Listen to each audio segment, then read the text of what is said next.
It's not a surprise, my eyes light up when you're around. I'm awake, beating heart, you know, I know, gotta start making dreams, taking flight, gotta show the world it's gonna be alright. It's gonna be alright. It's gonna be alright. It's gonna be alright. Welcome to the Quantum Alignment Q&A, Humboldt series, where we traverse through an array of healing modalities to educate, empower, and excite our listeners on their path of holistic health and wellness. In sharing various practitioners' experiences and insight, we hope to cultivate a deeper relationship between one's true self, the mental, physical, spiritual, and emotional bodies. Join naturopath, transpersonal psychologist, and cannabis therapy consultant Dr. Pepper Hernandez in the Humboldt Quantum Alignment series. And now, here is your host, Dr. Pepper Hernandez.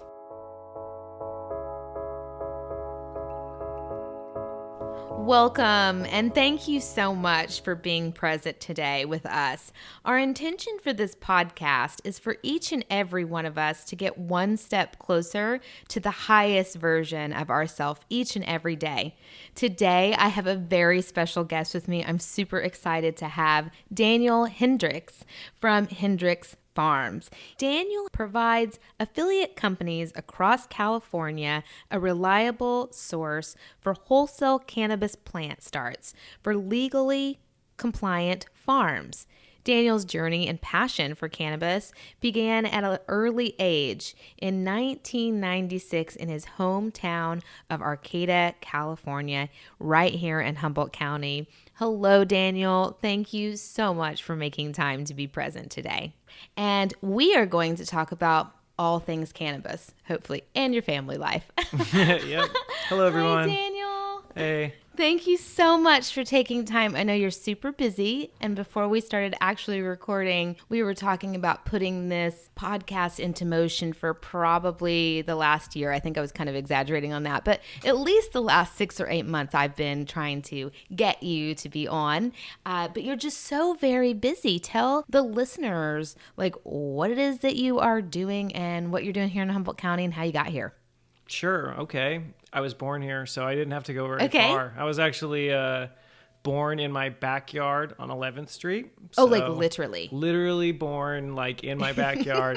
Parents were hippies, so. Oh, I love it. And my good friend, Sky Smuckler's dad, who's a holistic doctor, was the person who delivered me, and I've been here ever since. The main, focus for me in Humboldt County has been cannabis. It's been something that I've been interested in my entire life, and I've been fortunate enough to get an opportunity to do something now that I love with a legal cannabis business. Wonderful. So you have been in cannabis since, not birth, but you have been doing cannabis work forever. Yeah, my family, I'm not as, like they say, like a second generation pot grower. I am somebody who came to it out of interest. Both my parents went to Humboldt State. My dad got some teaching credentials and chose to be a chef, and my mom's a school psychologist. So I think I was kind of the rebel of the family. I wanted to be Ernest Hemingway, and I think cannabis, being in Humboldt County, was a good way to experience some excitement. So. Oh, that's so fun. So you said that you had an interest for cannabis. Like when did that start, and besides the fact that we're here in Humboldt, it's just kind of in, the fabric of this community, but how did it actually start for you? Probably 100 stories of sure. how cannabis came to me, because it was something that was, you're in Humboldt County and it's there before you know what it is. I would have a Adidas hat that had the jagged leaf, which was like this iconic like cannabis symbol, and I'd wear it as a skateboarder, not knowing what it was really, just a little kid. And I would be asked, hey, where are the buds at? Which I actually didn't understand at the time. So I think just knowing that, I always say this comparison that like Silicon Valley, people were building computers in their garages, and in Humboldt County, they were growing pot in their garages. So I love that. I love that. That's so great. That's a great visual for me right now. Thank you for that. You were born here and you're really into our community. Can you tell the listeners what it is that you're doing now currently in our community? Yeah. We have a cannabis business. It's I and 5 other partners. So we built a unique cannabis business that isn't how most people would picture it. So the fun part is growing the flowers, you know. Yeah, I'm sure. They're beautiful. They have all of these different aromas. They have psychoactive and non-psychoactive healing properties. It's an incredibly complex plant with all kinds of different fun expressions. And the role that we take is we provide the plant starts. So before that plant can become a beautiful flower, it's in a vegetative state where it has, less aromas, and uniformly they're harder to distinguish. They don't have a whole lot going on other than the 7 leaves and the jagged, trademark. It's not until later on in their life that they take on all these different aromas and different expressions. And so we provide to cannabis businesses different guaranteed genetics. So if a cannabis producer is trying to produce something that's going to wind up being like medicine for an epileptic, child, they need a specific cannabinoid report.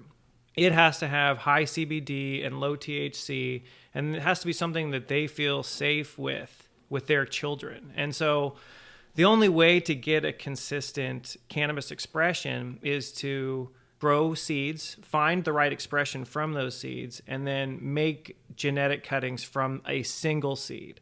So each seed will produce different expressions of cannabis, have a range of different cannabinoid levels, and 1 out of 1,000 might have this really special quality. And so that's what we preserve, is that 1 out of 1,000. We take what's called clones, so we just make plant cuttings and we propagate them up in larger numbers for professional cannabis producers. That sounds so fascinating, and probably always shifting, evolving, and changing. I mean, what a wonderful business to be in, and see the beauty of what you're doing actually go to clients and patients and real life people and help them. Right? I mean, can you speak to that topic for just a moment? Because that's where I'm curious, of course, because I work with cannabis as a cannabis therapist and work with getting them in the right alignment with the strains and the dosage and the way to take it and how to take it, and then monitor them. And so I bet that's just fascinating for you to also have that connection. Oh, yeah. It's interesting because we're not doctors, we're farmers. But right now we're having to answer questions and help guide people through on a very pharmacist type level. So it's a big responsibility. Every day somebody reaches out to us from somewhere in the world looking for a specific plant that we carry. They have cancer, their child is suffering from seizures, and they need a solution. They're willing to travel the planet to get it. And so, we do take a tremendous amount of pride in knowing that we can help get and preserve something that is guaranteed to do the same thing each time it's produced. We feel incredibly fortunate. Oh my gosh, I imagine so. I'm so happy to hear that you're doing what you're doing and that you're so passionate about it, and that you have a particular standard for what it is that you're doing. Can you speak on that topic of the different standards that you have for your particular clones? And I mean, are they organic, like all that kind of stuff, like just whatever you want to share with us on that? Yeah, I'd say like pest management is what drove us as trying to be unique at the very early stages. We enjoy all of the cool things that an entomologist has to offer. They put the plants under the microscope. We really get to take a closer look at all kinds of different pest solutions that are outside of pesticides, because we feel really strongly, and so does the cannabis industry, that it is medicine and it has to be extremely clean. Absolutely. So the way we, monitor pests is very professional, and we enjoy that a lot. And then be sure to treat a plant to keep it healthy with things that are like food grade. So neem oils, all these fun, extracts from plants that are good for humans. They're also good for plants to help prevent pests. And it's definitely part of what we enjoy about the job is getting to learn about these new beneficial insects and be able to communicate that to our customers. Because there are beneficial insects. There are some that are actually good for cannabis. Is that correct? Sure. Yeah. They're good for all, the ecosystem, Exactly. the rhizosphere, the plant soil health has there's beneficial bacteria, there's beneficial fungi, there's beneficial insects that are all thriving together to create the whole chain that keeps a plant healthy.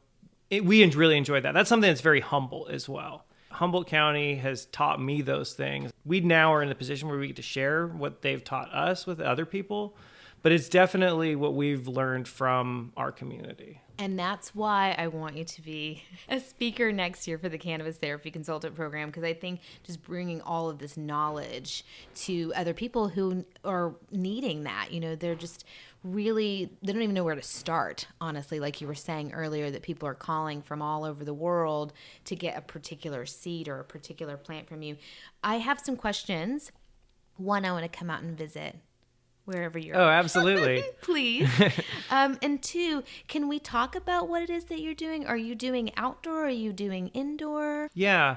So the way we're building our clones right now, they're all indoor. It's a very sterile laboratory style environment. Okay. So it's in McKinleyville, and we're very central to the whole community that way. McKinleyville is kind of the center of Humboldt County in a sense that it's the Tri-City, Eureka, Arcata area, and Southern Humboldt, which is very rural, and Northern Humboldt, which is very rural, and each cannabis farm is in a very rural, off-grid scenario. And so being central to them, something that they can all come down from the hill and get a little break, is kind of where we lie.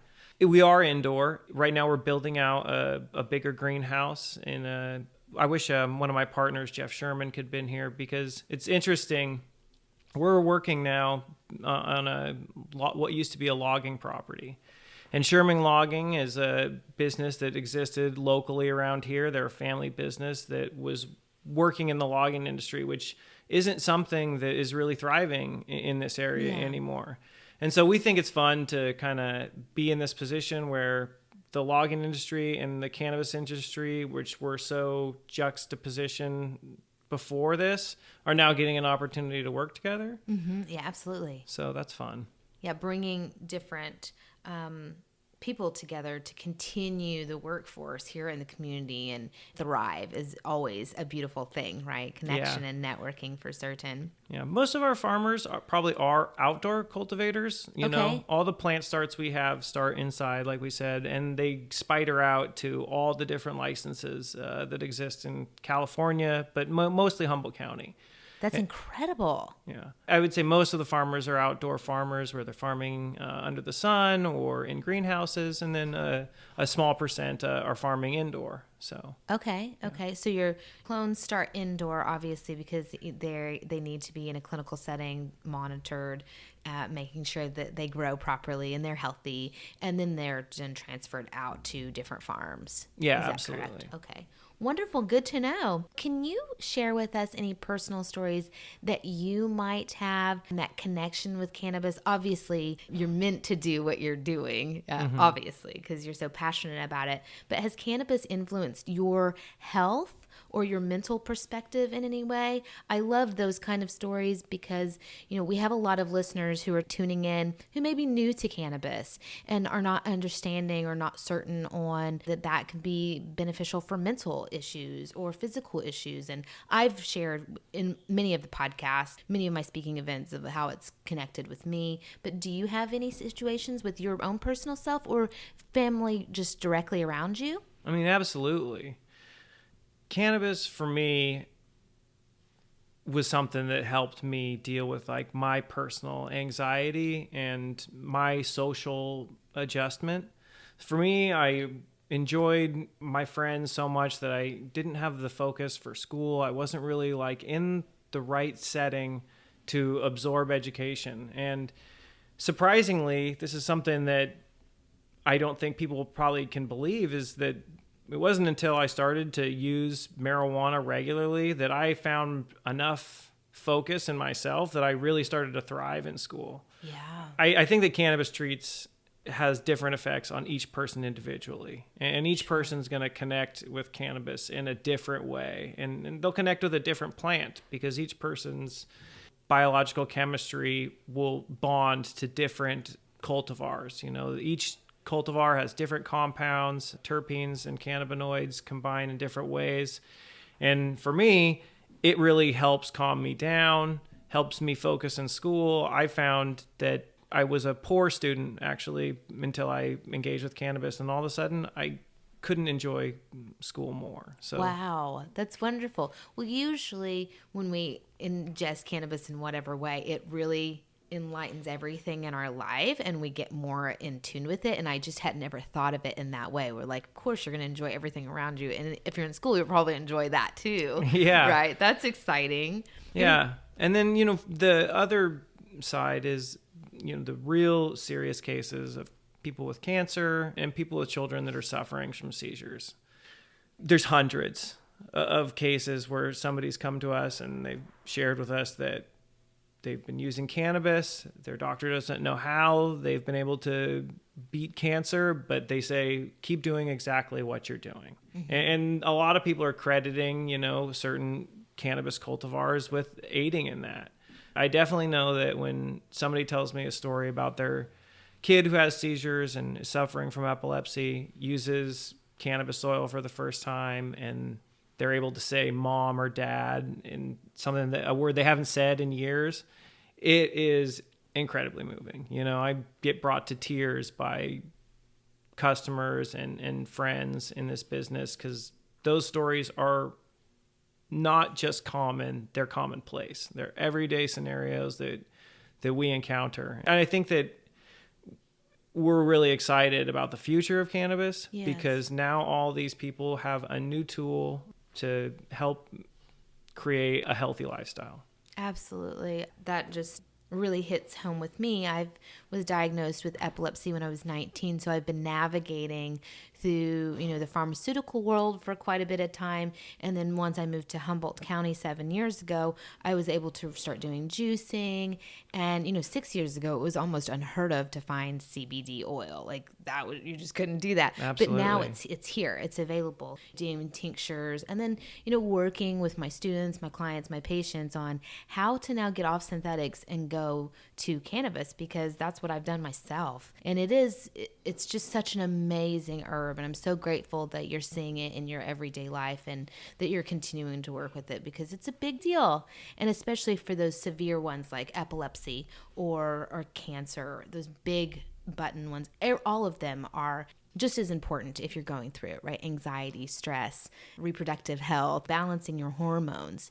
And a lot of people talk about cannabis as being this wonder herb or this wonder drug, but truly what it does is it balances the homeostasis in the body, so then the body can balance and heal itself. Do you agree with that? Absolutely. I think it's so critical, people like you, to be in any community spreading this kind of information, because we try to really distinctly keep ourselves on one side of the line. We are developing plants that can be used as tools. The endocannabinoid system, which is in every single mammal, is a system that receives and bonds with different chemicals that both your body produce and that cannabis produces. And so when those endocannabinoid receptors are activated by either THC, CBD, or variants of terpenes, well, then all these different new health, balances can be experienced. And you are such a critical point in that information chain, because we enjoy our job being like cultivar developers and developing new plants, but we really are interested in the feedback that we get from the community and how does that make you feel? Because we can't predict it to the fullest. I think that the future will really help us develop more specifically things that'll make each individual feel the way they want to feel. What a fun job you have. I just love it. It's very exciting. I appreciate that. My job, I love my job, but we're also really interested in your job, as we were saying about as an educator, and you're the voice that's actually communicating with the person who's using the cannabis. You educate your customer, sativa, indica.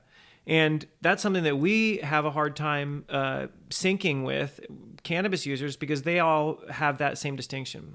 Sativa is going to have more energy, and indica is going to be more sedative. Okay.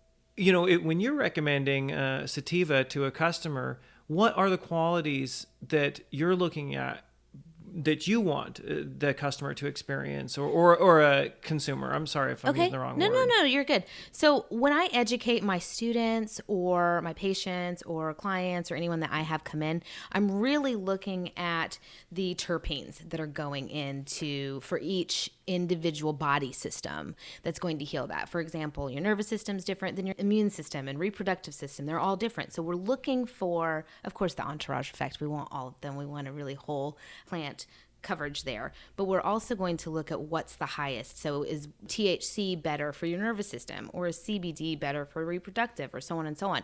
So we're looking at that plus all of the others, which there's more coming out all the time, right? Or more being discovered all of the time. So we're looking at putting that package together. And then once we do that, from my little protocol, is I look for what kind of strain actually fits that makeup.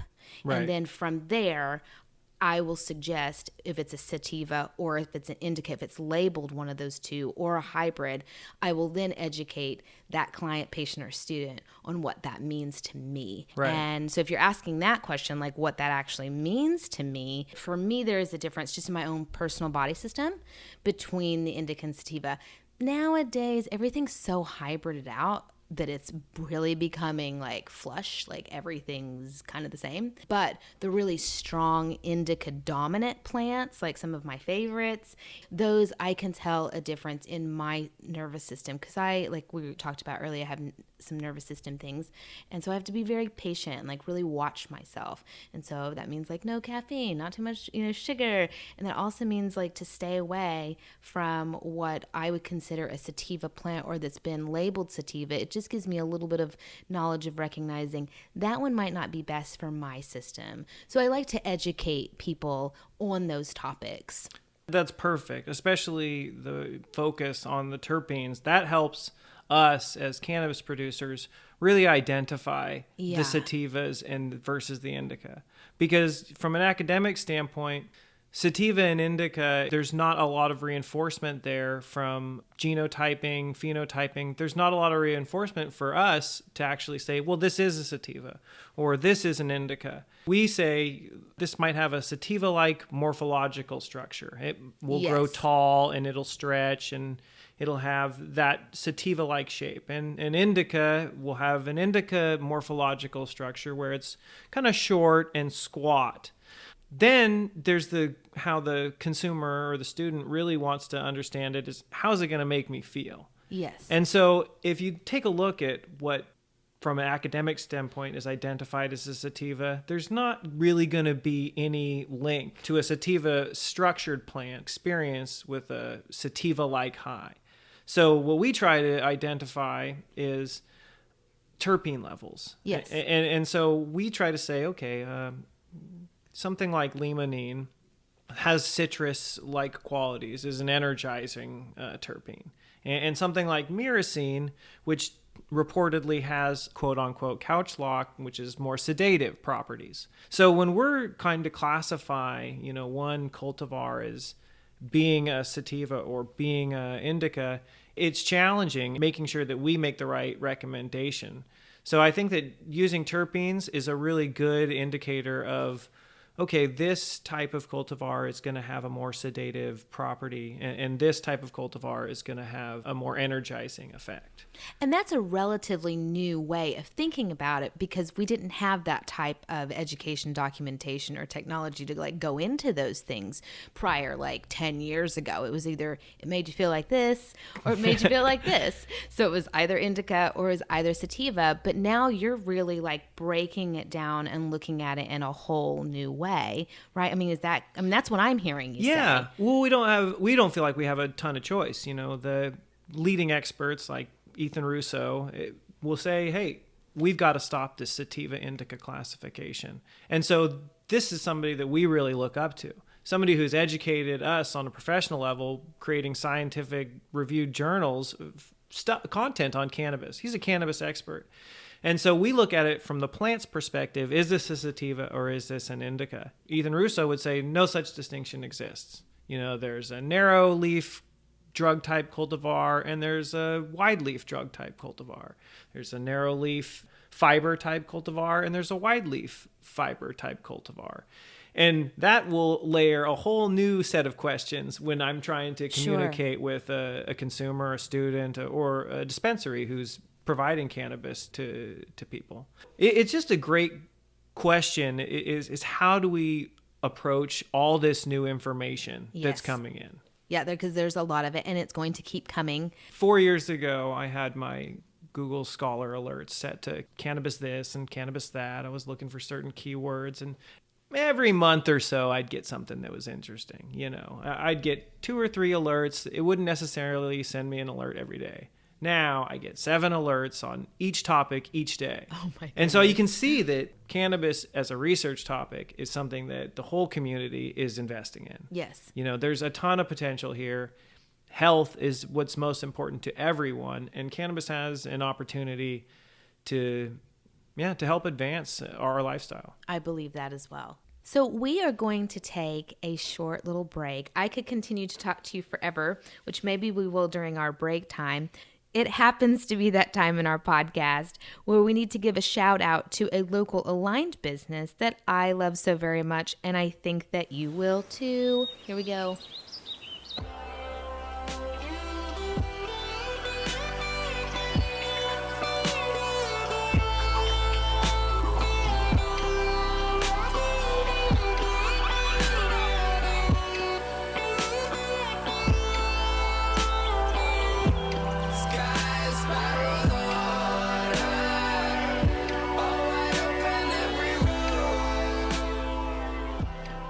Ever dream of becoming a cannabis therapy consultant or learning more on how cannabis heals?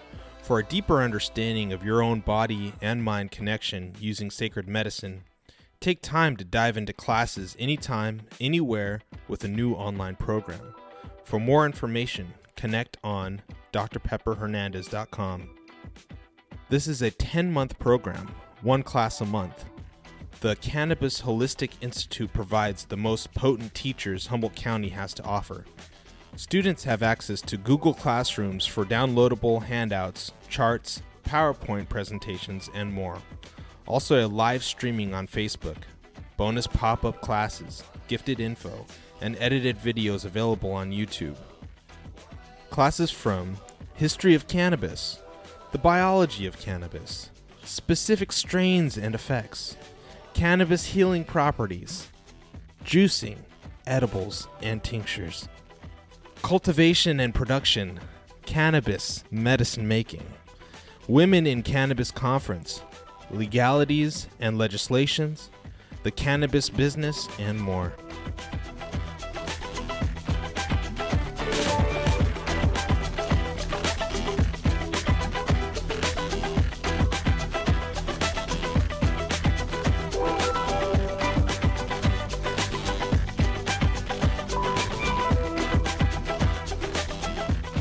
Yay, welcome back. Well, we should have recorded that because that was a lot of really amazing, juicy stuff. I guess we can touch back on any of that you'd like. But will you tell the listeners what a normal day for you is like? Because from what I hear, it's quite busy. You have 5 partners, you're married, you have a beautiful child, and you're also connecting with people all over the world. Can you tell me about these things? Yeah. I spend most of the day on the phone. It's the greatest, though. We have the best questions ever. When somebody calls and wants to talk about cannabis, for me, it's a dream job. So yeah. I spend most of the day talking on the phone. I get up in the morning, I do a little exercise. If it's a day that's scheduled, I go play basketball in the morning. I drink coffee. That's good. Yeah. Caffeine. I love coffee to start my morning. I love coffee too. It's so delicious. Yeah. Yeah. And it's just a good ritual. You know, me and my wife sit and we drink coffee and kind of get ready to like go face the day. And then, you know, I write emails and then I head into the shop. We're fortunate enough to have a wonderful cannabis nursery in McKinleyville, California, which is 7 minutes from home. I live here in Arcata. I've worked jobs where I commuted, you know, several hours to work. And although the commute was beautiful through the redwoods some of those times, it feels wonderful to not have to make that long drive every day. I read a few cannabis journals almost every day, so I'm constantly updating myself on what our educated peers are doing, you know, in the cannabis space. I read through a couple of patents maybe that are happening in cannabis because they're being published every day. As far as my conversations go, you know, I get to talk to so many different types of people. Talk to, you know, a licensed cannabis producer. Those are the most common people that call us. So they're all around California or the world with a cannabis license looking at how they can source our genetics. So just chatting with them about their political climate, you know, where they came from to get that position that they're in. Everybody is so happy to be in this industry right now that's probably my favorite part. I do talk to a lot of cannabis producers. Some of them are also just, hey, I'm looking for the Ringo's gift. You know, where can I get it? And I just talk about the legal environment that we're in and how you can legally get cannabis genetics. So any person can grow 6 of their own in California, and we encourage people to do that. This is just like any other amazing herb. You can, if you have a green thumb, and gardening is the most common hobby in America, we encourage you to plant some cannabis. So I love to talk to people about how they can get our plants, you know, what they're looking for, and share some of the science that we're being educated on. So here's a question. How does someone get your plants? I mean, tell me about that. Like, what is that legally? You know, if you're out of the state of California, you can't send them out, obviously. No, we can't but if ship. you're here, then how does that work? You know, it's challenging right now. The way we're approved is, you know, licensed business to licensed business only. Okay. So we work with HPRC in Arcata, and we work with Satori Wellness in McKinleyville, just locally in Humboldt. They carry our plants in like a 3.5-inch potted soil plant. We sell to them, and they can sell to the consumer or somebody just looking for a home garden. I see. Okay. I always encourage people, hey, call us. You know, don't bother the dispensary with these questions. We are here for that reason. You know, email us, call us, ask us any of the questions you have, because more than likely we have the answers. You know, we do genotype testing, which is really fun. So we'll take a little piece of the DNA and we submit it to either Phylos or another genotyping company, and they'll take all that data and load it onto the Open Cannabis Project. All the genotype data, which is, you know, actually determines what that plant is going to do or what kind of effects it's going to have, are all, you know, encoded in the DNA. We do cannabinoid tests. So once somebody grows out a plant, it's going to have a variance of cannabinoid tests. And if somebody's looking for 13.5% CBD and under 0.5% THC, well, then we can say, hey, the Ringo's gift is perfect for you.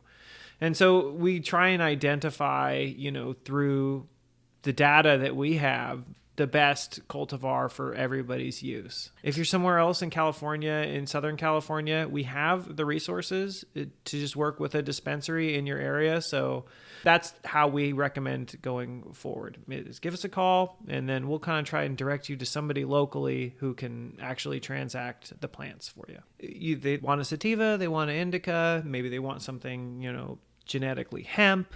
Whatever they're looking for, you know, we try and see what we have in our library that's closest to it, or we recommend to somebody else.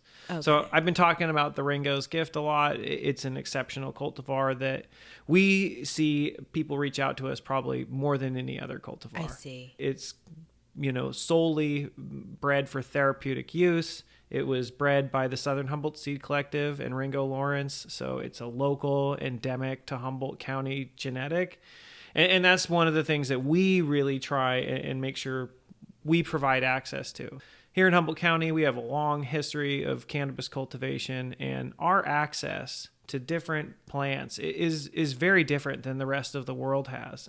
We try to preserve what's endemically Humboldt and also unique, something sought after, and make it available to the public. Because if everyone had the experiences with cannabis that Humboldt County residents have had over the decades, it would have been legal years and years ago. And this opportunity that we're in right now to share what everybody else in our community is creating, that is what motivates us. We work with the Humboldt Seed Company, and one that They're great. took a lot of became a very popular, demanded one was the blueberry muffin. Mm-hmm. And that's just kind of like one of those things that's, you can't help but love it. Yeah. You know, it's just a cannabis strain, a marijuana plant that smells like a blueberry muffin. Yeah. I mean, it's impossibly perfect. Yes. And that one's really fun, you know, and I think that is what we try to make sure and focus on is, hey, something that's here in Humboldt County that is really exceptional and is spreading fast in the mecca of where this plant has originated in California. And we try to take this cool opportunity, this cool plant that we in Humboldt have been spoiled and got to share, and make it available. Mm-hmm. And it's something that somebody has kept very private all of these years. And that was kind of the system that we were under over the last couple of decades. You didn't have the opportunity to take it and share it with the whole world. And now the floodgates are open. Right. We want everything to go as far and as fast as possible because it's such a missed opportunity, anyone who hasn't had the chance to interact with these plants. I absolutely agree. You have to share with us some of the disciplines and self-rituals that you have for yourself, because you are such a busy person and you obviously have a very strong path ahead of you. You are on it. You're on a mission. How are you taking care of yourself every single day to keep into the highest alignment possible? Because that's really what the podcast is about, is turning everyone into superhumans. Sure. So how are you doing it for yourself? Because you're radiating. You know, I used to take better care of myself, I think, before the industry became legal, because now we are extremely busy and we're in a really high demand. I know that how I've kept myself focused over the years is exercise. I love my time where I get to be alone with like my adrenaline. It's the only time I really am out of my head is exercise. So that's really important to me. And then, you know, my family. So I love reading to my daughter, playing with Ursuline, and my going for a walk with my wife, Jessica, is absolutely critical to my mental health. I love that. That sounds so good and wholesome. We're pretty wholesome. Yeah, I think we're probably pretty boring in terms of the cannabis industry. You know, we're not the rock stars that everybody wants. We're the home family that takes care of business. So I think that that's actually more sought after nowadays. I mean, cannabis is becoming so the norm. It's a household thing now. It's definitely here. And it's starting to, find its way in homes all over the country and all over the world. I mean, I had a woman a couple years ago tell me that, because I was like, I could see it happening. I was like, it's going to be everywhere. I had a woman say that I was living behind the emerald curtain. And I had heard people use that expression before. And I was like, well, we all are. But she thought that myself in particular it was before I started the program. And I was just speaking on cannabis, talking about how it was healing me and how before you know it, it's going to heal everyone. And it's going to take over pharmaceuticals. And we're going to see it in the next couple years. It's not just going to be like this lifetime. It's going to be soon.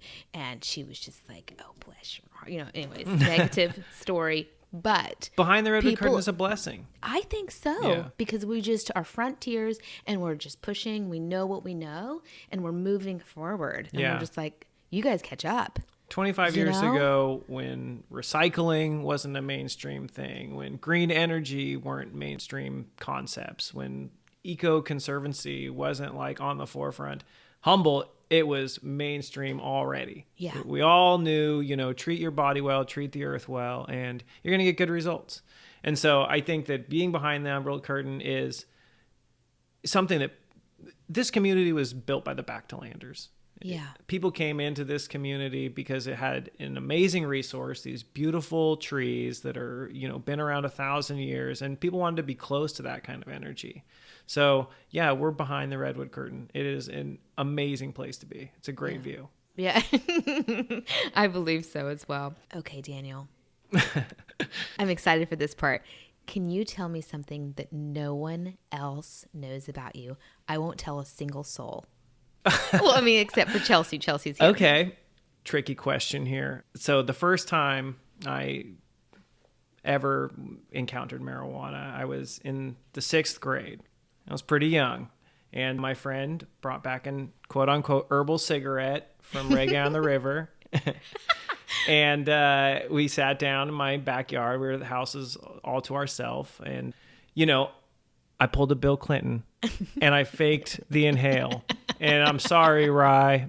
I faked the inhale and I didn't get high that day. But that was my first encounter. I was a little bit intimidated by the plant, and I don't know if that makes me a sellout or something, but oh my God, first plant great. I didn't inhale. Well, I mean, you're young the first time, of course, but did you pretend the rest of the day that you were high with your friend? I'm sure I did. I'm sure I did. I would have probably not been able to live with myself if I didn't put the full theatrics into it. And your friend Rye, he definitely smoked. He definitely inhaled. You think he was high? I think so. Yeah. So, altered, a little altered. Oh, what a great story! Thank you for sharing it. I always love to get juicy little nuggets. So thanks for that. Well, it happens to be that time in our podcast where we do something very special. It's the end, pretty close to, and we do something that's called the tarot reading or tarot reading. Tarot. What do you say? Tarot or tarot? I say tarot, but yeah, see, I wouldn't know. I'm no, gonna I go think with you're you. right. I go with you.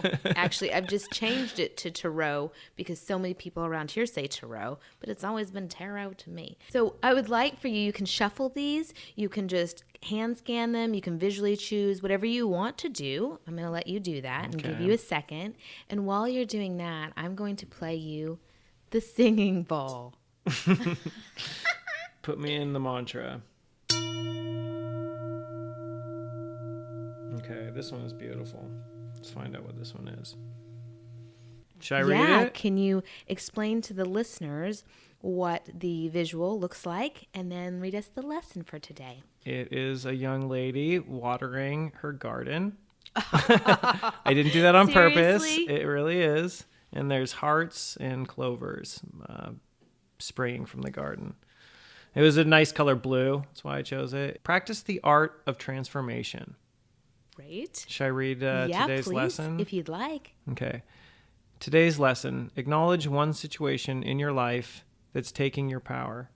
Transform that situation into something positive and maintain the perspectives as a spiritual discipline for the entire day. When your spirit slips into negativity, simply breathe and then pray your way back to an inner space of positive visualization.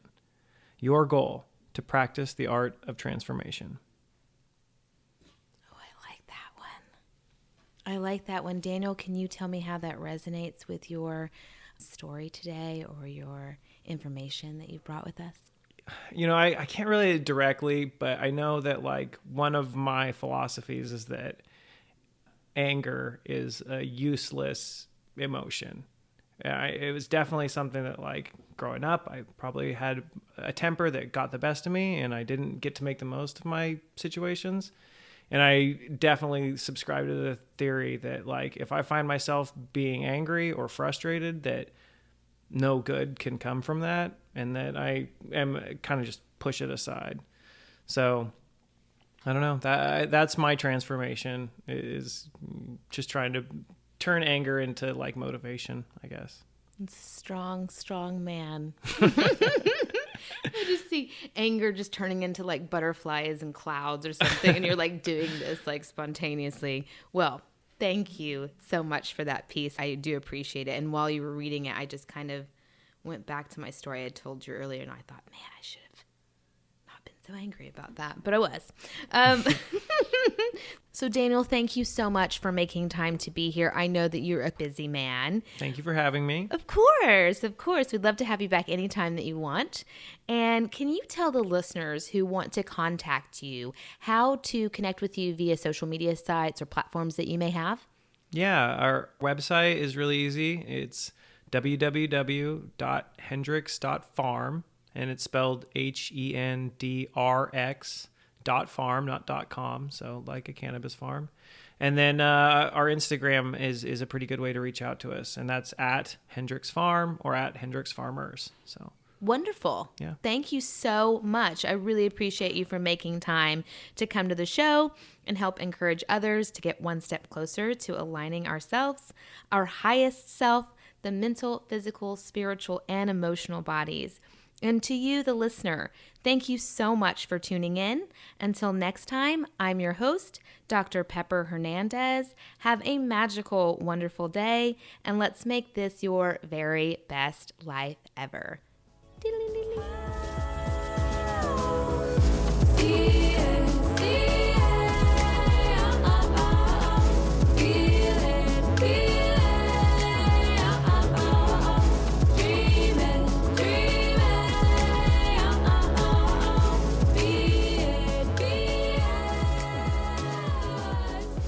This episode has been brought to you by The Divine Masculine.